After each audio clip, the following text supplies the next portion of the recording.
नमस्कार. सक्षमच्या मंचावर आपलं सर्वांचं स्वागत आहे. मी शिल्पा तळवेलकर, आपली लर्निंग फॅसिलिटेटर आणि काउन्सिलर. आपण बघत आहोत प्रिमिटिव्ह रिफ्लेक्सेसची ही व्हिडिओची शृंखला. ह्याच्या आधी आपण 2 रिफ्लेक्सेस बघितले आहेत, ते म्हणजे रूटिंग रिफ्लेक्स आणि पामर रिफ्लेक्स, आणि त्यावरच्या आपण ॲक्टिव्हिटीजचे पण व्हिडिओज अपलोड केलेले आहेत.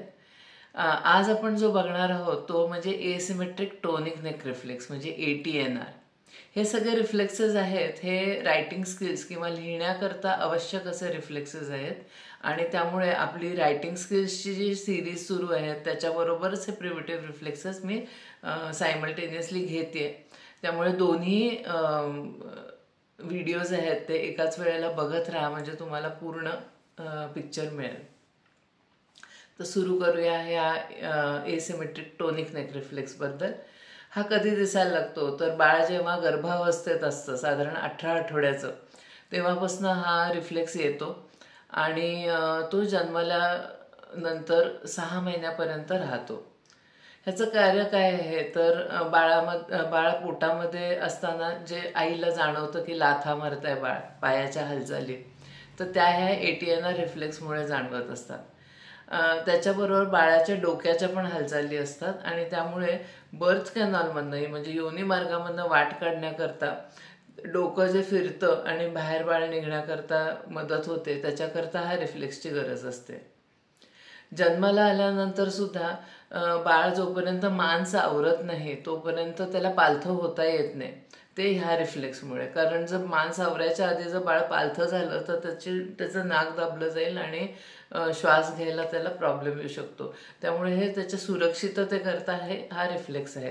त्याच्यात होतं काय तर बाळ ज्या बाजूला मान करतं, जर समजा कुणी बाळाला हाक मारली किंवा काही अशी आपण वस्तू बाळाला दाखवली आणि बाळाने मान एका बाजूला केली, तर ज्या बाजूला बाळ मान करतं तो हात त्याचा सरळ होतो आणि दुसऱ्या बाजूचा हात हा असा होतो. त्याचप्रमाणे जो हात सरळ होतो तो पाय पण सरळ होतो आणि दुसरा पाय वाकवला जातो. त्याचप्रमाणे दुसऱ्या बाजूला बघितलं की हा हात सरळ होतो आणि दुसरा हात वाकला जातो, आणि पायाचं पण तसंच, जो हात सरळ आहे तोच पाय लांब होतो आणि दुसरा पाय आहे तो वाकवला जातो. हे कशा करता तर जेव्हा हात असा लांबवला असेल तेव्हा बाळाला जर त्या बाजूला कुशीवर व्हायचं असलं आणि पालथं व्हायचं असलं तरी ते बाळ ते तसं करू नाही शकत, हात लांब असल्यामुळे, म्हणजे एक्सटेंड केलेलं असल्यामुळे, आणि त्यामुळे त्याची सुरक्षितता राहते. तर ह्याकरता ह्या रिफ्लेक्सचं काम आहे.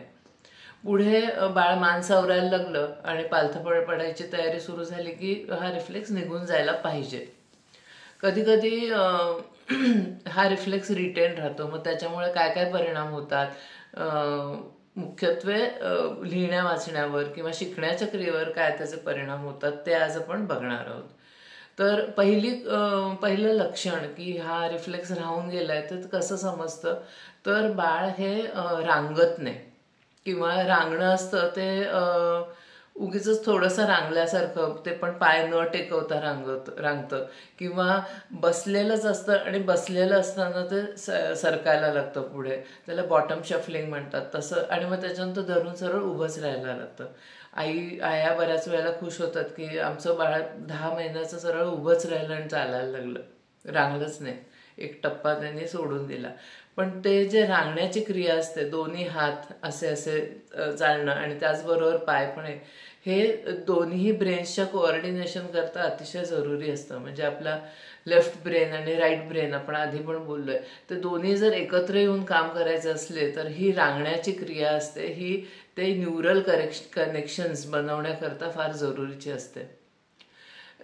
जेव्हा रांगण्याची क्रिया होत नाही त्यावेळेला मग मुलांना मिडलाईनचे प्रॉब्लेम्स येतात. मिडलाईन म्हणजे मी आधी पण सांगितलं की एक अशी काल्पनिक रेषा आहे जी आपल्या शरीराला डाव्या आणि उजव्या 2 भागांमध्ये डिवाइड करते. आपल्या नाकाच्या शेंड्यापासून ते पेल्विसपर्यंत ती इमॅजिनरी रेषा असते, आणि त्याच्यामुळे डावा आणि उजवा भाग शरीराचा आपण मानून चालू होतो.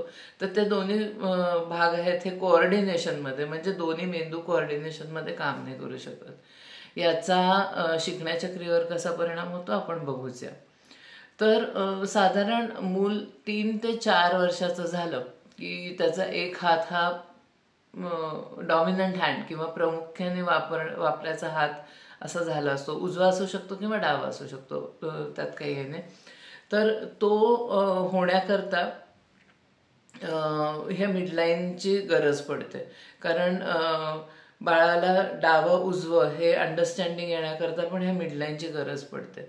तर डावं उजवं म्हणजे कसं, तर समजा कुठेतरी आवाज आला आणि तुम्ही म्हणाल बघ उजवीकडे तो आवाज आला, तर आवाज तर आला पण उजवीकडे म्हणजे कुठल्या बाजूला बघू हे बाळाला समजतच नाही. म्हणजेच काय, तर ते जे लेफ्ट आणि राईट ह्या दोन कॉन्सेप्ट्स असतात त्या नीट आत रुजलेल्या नसतात. आणि त्याच्यामुळे ती मुलं डावा आणि उजवा हात सुद्धा एकाच वेळेला दोन्ही हात वापरतात, किंवा उजव्या बाजूचं काम असतं ते उजव्या हाताने करतात आणि डाव्या बाजूचं काम असतं ते डाव्या बाजूने करतात. आणि त्याच्यामुळे जसं मी म्हणते तसं की एका मेंदूचे दोन्ही भाग हे दोन्ही हाताने कंट्रोल केले तर आपण एकच गाडी 2 माणसं चालवल्यावर जी गत होईल गाडीची, तशी अवस्था मेंदूची होत असते. हा झाला हँडेडनेसचा भाग. तसंच आपल्या डोळ्यांना पण मिडलाईन क्रॉसिंग करता येत नाही, हातांना करता येत नाही आणि पायांनी पण करता येत नाही. डोळ्यांनी मिडलाईन क्रॉसिंग होत नाही, त्याच्यामुळे काय होतं की फळ्यावर बघत असताना ते बघायला लागतात, एका डाव्या बाजूने वाचायला लागतात आणि मध्ये आले की कुठेतरी त्यांचा ट्रॅक निघून जातो. म्हणजे त्याच्या पुढे त्यांना फॉलो करता येत नाही, लाईन वर खाली होऊन जाते. आणि हे सगळं होतं कारण जसं हाताचं मिडलाईन क्रॉसिंग होत नाही तसंच डोळ्याचं पण मिडलाईन क्रॉसिंग होत नाही. किंवा लिहित असताना सुद्धा डाव्या बाजूने लिहायला सुरुवात करतात आणि कुठेतरी जेव्हा मध्ये येतात त्याच्यानंतर मग मोठं मोठं लिहितात किंवा लिहिणंच सोडून देतात. तर हा जो प्रॉब्लेम होत असेल तर तो मिडलाईन क्रॉसिंगमुळे होत असतो. त्याच्यामुळे रीडिंग आणि रायटिंग दोन्हीमध्ये प्रॉब्लेम होतो. त्याच्यानंतर आपली स्पीच किंवा एक्सप्रेशन किंवा आपल्याला चांगलं व्यक्त होण्याकरता आपल्या डावी आणि उजवी बाजू हे मेंदूची तर दोन्हीची गरज पडते. त्यामुळे एक्सप्रेसिव्ह लँग्वेजमध्ये प्रॉब्लेम येतो. आणि बऱ्याच वेळेला असं होतं की मुलांना डिस्लेक्सिया, डिस्प्रॅक्सिया, डिस्ग्राफिया अशी काही प्रॉब्लेम्स आहेत असं सांगितलं जातं. पण त्याचं अंडरलाईन कॉज किंवा मूळ कारण जे असतं ते हे प्रिमिटिव्ह रिफ्लेक्स इंटिग्रेट झाला नसतो, हा प्रॉब्लेम असतो. जसं आपण बघितलं की मानेची हालचाल आहे, तर मानेची हालचाल आहे म्हणजे डोकं इन्व्हॉल्व्ह झालं, कान इन्व्हॉल्व्ह झाले, त्यामुळे कानामध्ये ऑडिटरी प्रोसेसिंग म्हणजे आवाजांमधला फरक समजणं हा पण एक प्रॉब्लेम होतो, ज्याच्यामुळे स्पेलिंग्समध्ये प्रॉब्लेम होऊ शकतो. कारण 2 आवाज जोडणं तोडणं हे जे असतं किंवा अक्षर आणि आवाज रिलेट करणं हे जमत नाही मेंदूला, त्यामुळे स्पेलिंग्समध्ये प्रॉब्लेम होऊ शकतो. त्याप्रमाणे ऑडिटरी बरोबर आपला वेस्टिब्युलर कॅनल पण येतो एकाच ठिकाणी, त्यामुळे बॅलन्सिंग, कोऑर्डिनेशन ह्याच्यामध्ये प्रॉब्लेम होतो. खूपच अशी गडबडी गोंधळी किंवा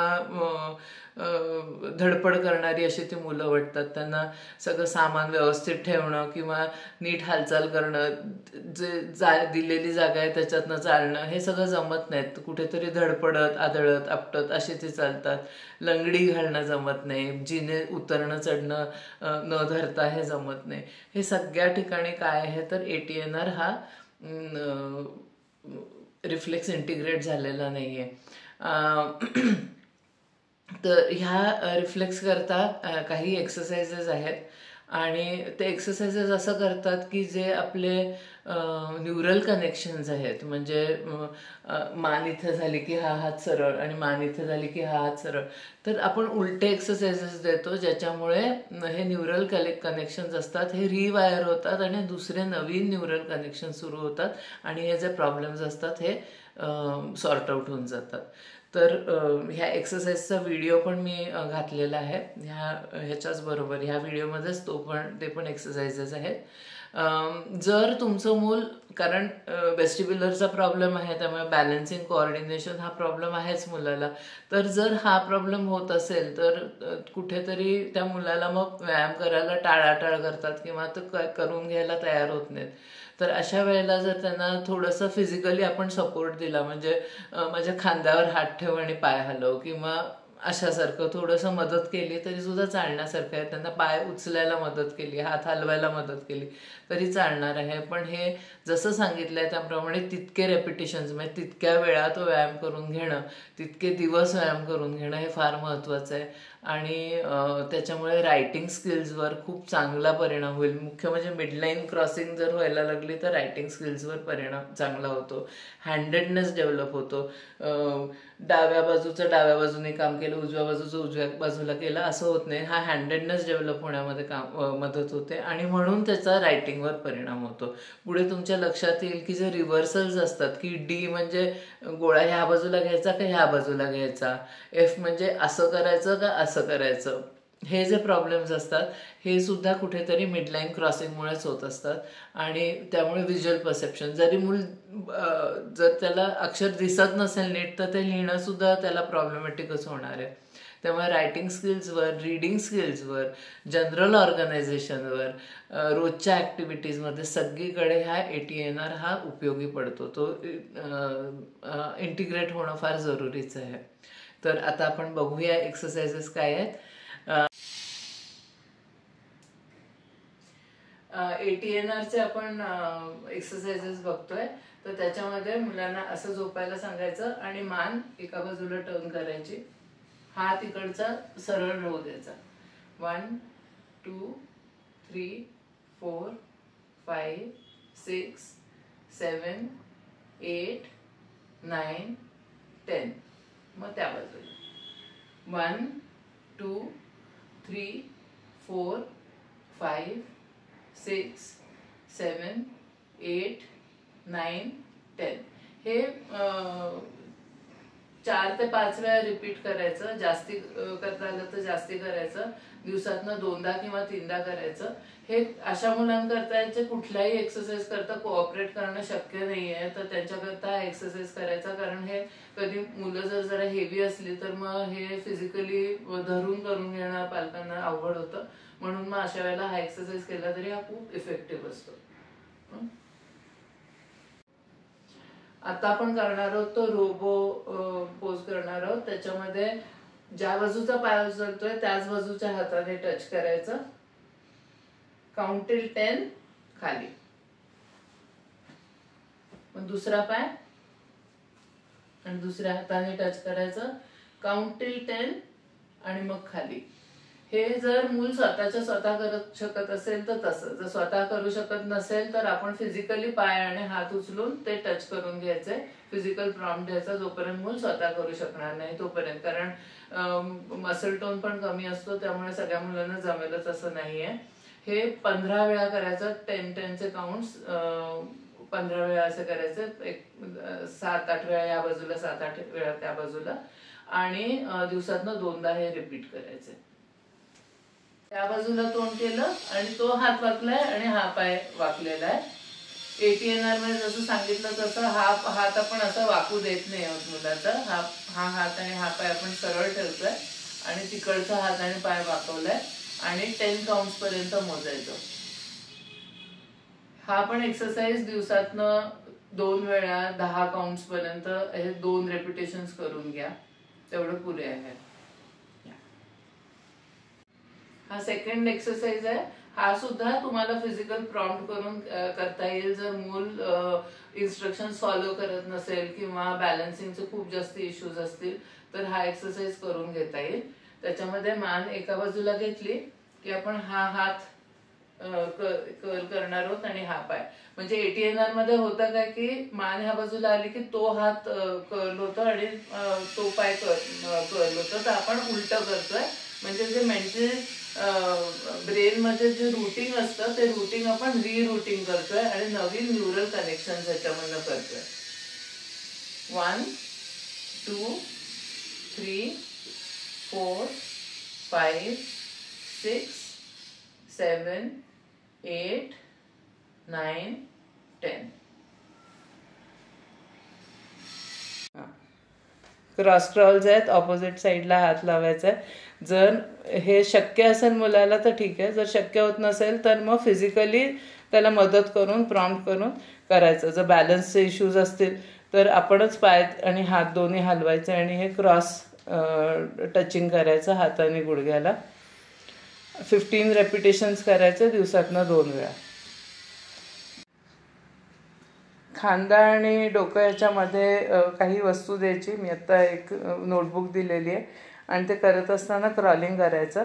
म्हणजे मान एका बाजूला वळलेली आहे, आत्ता लेफ्ट साईडला मान त्यांनी वाकवलेली आहे, तर राईट हँड आहे तो वाकला नाही पाहिजे, तो सरळ पडला पाहिजे. आणि हाच एक्सरसाइज नंतर उलट्या साईडला परत दुसऱ्या मानेमध्ये बुक ठेवून करायचं आहे. ही ॲक्टिव्हिटी आहे, त्याच्यामध्ये पाठीवर वस्तू दिलेली आहे, ती न पडता क्रॉलिंग करायचं आहे. आणि ते करत असताना गणे साईडला पण बघायचं, जे बाऊल आहेत त्यांच्याकडे साईडला बघायचं, म्हणजे मान लेफ्ट अँड राईटला हे करायची. आणि ते करत असताना हात ऑपोजिट हात आहे तो वाकला नाही पाहिजे. जर तो वाकत असेल तर थोडंसं फिजिकल प्रॉम्प्ट देऊन हात सरळ मुलाचा राहील ह्याच्याकडे लक्ष द्यायला हवं आहे. ही मिडलाईनची ॲक्टिव्हिटी आहे, मिडलाईन क्रॉसिंग. डाव्या बाजूने उजव्या बाजूला वस्तू ठेवायची आणि उजव्या बाजूने डाव्या बाजूला ठेवायचे. त्याला कपड्यांच्या क्लिप्स असतात त्या दिलेल्या आहेत. जांभळ्या क्लिपने जांभळा पीस उचलायचा आणि लाल क्लिपने लाल पीस उचलायचा. ह्याच्यामुळे आय हँड कोऑर्डिनेशन होतं, मल्टीटास्किंग होतं, मिडलाईन क्रॉसिंग होतं आणि शिवाय फाईन मोटर स्किल्स, कारण त्या पेन्सिल ज्या कपड्याच्या क्लिप्स आहेत त्या 3 बोटांनी दाबून वापरायच्या, त्यामुळे फाईन मोटर स्किल्सची पण प्रॅक्टिस होते. जर मुलाला हे कॉम्प्लिकेटेड टास्क जमत नसेल तर छोट्या छोट्या वस्तू ज्या पूर्ण हातात उचलता येतील त्यासुद्धा टाकल्या तरी चालतील. फक्त लेफ्ट साईडने राईटला क्रॉस करायचं, राईट साईडने लेफ्टला क्रॉस करायचं.